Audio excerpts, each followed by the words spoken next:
Welcome to Garden Devotions. It's kind of in the afternoon right now. I'm a little later today than normal, and I had a lot of things I had to do. Well, for me it's not a lot of things, but it seems like it. It takes me forever to do them. But today we're going to look a little bit at my red Russian kale that's just growing great guns, and I'm going to have more kale than I know what to do with. I know that. But I do need to thin it out. I just haven't done so yet. But anyway, while you're looking at that, I wanted to share a verse with you. I was reading this passage from 2 Kings chapter 4, and it was talking about Solomon. And we all know how Solomon was, very wise, and that he asked God for wisdom when he could have asked for so many other things. But God gave him everything, including wisdom. And he made him the wisest man on earth.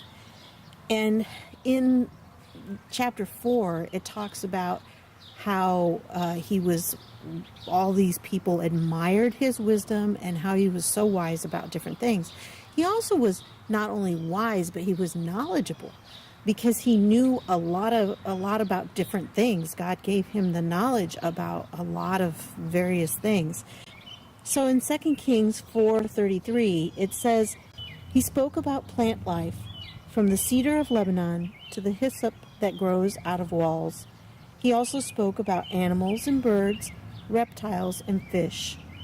Can you imagine having the knowledge of all of those things?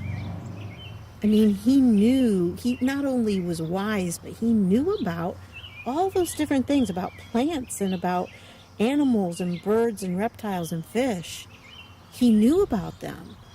It just boggles my mind to think about how incredible it would be to have that kind of knowledge that he didn't grow up with. He didn't have to learn it from books.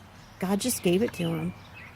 Wouldn't that be incredible? Just all of a sudden knowing everything about these plants.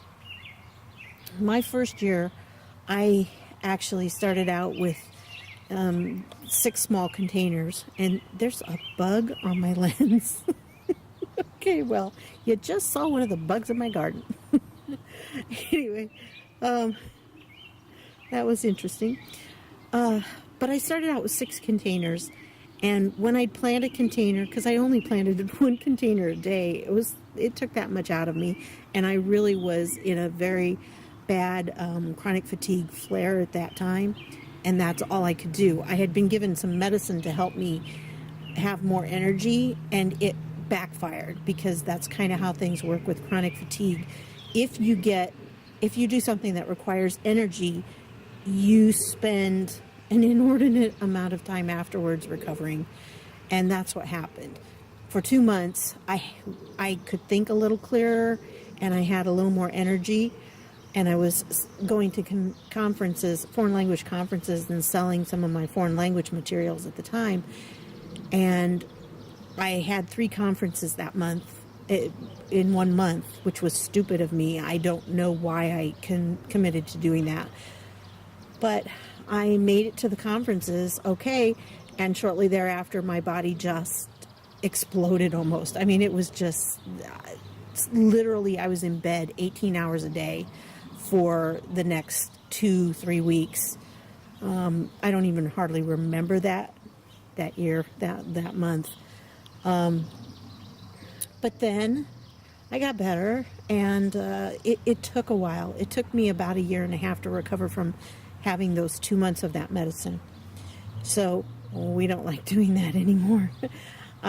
If I keep things in balance and I don't do too much, I usually am pretty good with it. But one of the things that I've noticed is that when I learned about these things, I would research, the internet, and I would try to find out how do you grow this particular item. I'd plant it, and then I looked to see, and I wanted to see how long it took to mature, and I wanted to see how you could recognize when it's ready to harvest, and pretty much all those things I did each time I would plant one. Then that night I would go and I'd look it up, and I'd check all over about it. It took a lot of studying. In other words, I'm one of those analytical people, so I kind of like to do that. And that's how I planted my garden. And so when I planted all the rest of the containers, which as you can see, I have many, although not all of them are planted yet, but I'm going to plant some more later today. I had anticipated planting a lot more today, but I forgot I had my stitch group at the library, which is a group of ladies that get together and do knitting and crocheting together. And so I did that today. And so I'm a little tired from that, and I probably should have waited to do this until tomorrow, but then tomorrow's Mother's Day and I want to spend that with my mom.